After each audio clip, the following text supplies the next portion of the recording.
Can hantavirus spread person to person? Yes, but that answer needs a giant asterisk. Most hantaviruses are not spread primarily from one person to another. The classic story is rodent exposure. A person encounters infected rodents or contaminated urine, dropping, saliva, or nesting material, and that exposure can lead to disease. Andes virus is different. It is the hantavirus exception because person-to-person spread can occur, usually through close contact with someone who is sick. That does not make Andes virus the same as influenza, COVID, or measles. In this video, we're going to separate three ideas that often get kind of mixed together. Can it spread? How efficiently does it spread? And how severe is the disease when infection happens? Those are related questions, but they're not the same question. Before we go further, let's place Andes virus where it belongs. Andes virus is not a separate mystery virus group. It is a hantavirus. More specifically, hantaviruses belong to the family Hantaviridae within the order Bunyiaviralis. That matters because hantavirus is not one single disease story. Different hantaviruses are linked to different rodent reservoirs, regions, and clinical syndromes. Andes virus gets special attention because it is the person-to-person exception. The big idea is simple. Andes is a hantavirus, but not all hantaviruses behave the same way. Most hantaviruses follow a familiar pattern: rodent to contaminated environment to human. The reservoir is usually a rodent. Human exposure usually involves urine, dropping, saliva, nesting material, or disturbed contaminated particles. In other words, the usual hantavirus story is not sustained human-to-human spread. Andes virus is still rodent-associated, but person-to-person spread can occur. Usually that means close or prolonged contact, not easy casual spread. Now let's define person-to-person spread carefully. For Andes virus, spread is usually linked to close contact with someone who is sick. That can include household caregiving, intimate contact, shared close spaces, or exposure to saliva, respiratory secretions, contaminated bedding, or other body fluids. This is where the word prodromal can help. The prodromal phase is the early stage of infection.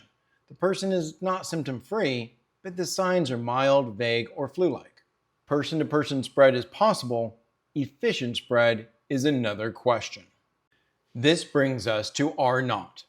R0 is the average number of secondary infections caused by one infected person in a completely susceptible population. Now, that sounds like one clean number, but it is not a universal scariness score. It is a way to think about transmission potential. For most hantaviruses, a human-to-human R0 is not usually the useful framework, because human-to-human spread is the exception rather than the rule. Most cases are spillover events from rodents or rodent-contaminated environments. Andes virus is the important exception because person-to-person spread can occur, but even there, spread is usually close contact associated, not efficient casual respiratory spread like influenza or COVID. The question is not just, can it spread? The better questions are, how efficiently, in what setting, and with what consequences? R0 is not the whole story. R0 tells us something important. It helps describe how a virus moves through a susceptible population. But severity tells us something else: what infection can do once it arrives.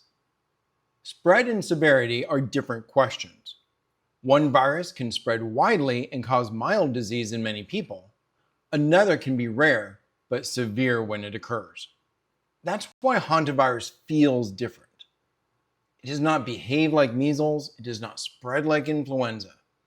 But when hantavirus, pulmonary, or cardiopulmonary syndrome occurs, the outcome can be severe. R0 helps describe transmission potential, but total risk depends on both spread and severity. This is why hantavirus outbreaks feel so terrifying. In the United States, hantavirus disease is rare. CDC reports 890 hantavirus disease cases from 1993 through 2023, which averages to about 30 cases per year. But among the reported US cases, CDC states that about 35% resulted in death. WHO also notes that hantavirus cardiopulmonary syndrome in the Americas can have a high case fatality rate depending on the setting and outbreak. So yes, low case counts matter. Low transmission potential matters. And low numbers do not automatically make a severe disease feel less frightening. Rare plus severe plus dramatic headlines can feel terrifying. The goal is not to dismiss fear. The goal is to put fear into proportion. Another reason to be careful with R naught is that it depends on context. R naught is not a fixed personality trait. It is shaped by biology, behavior, and setting. Population immunity matters. Behavior and contact patterns matter. Environment matters. Detection, isolation, follow-up, and public health communications matter. Virus biology matters too, including route of spread, timing of infectiousness, shedding, and infective dose. So that is why comparing R naught values without context can be a little bit misleading. Bottom line, context changes transmission. So let's land this in a useful place. Transmission is only part of the story.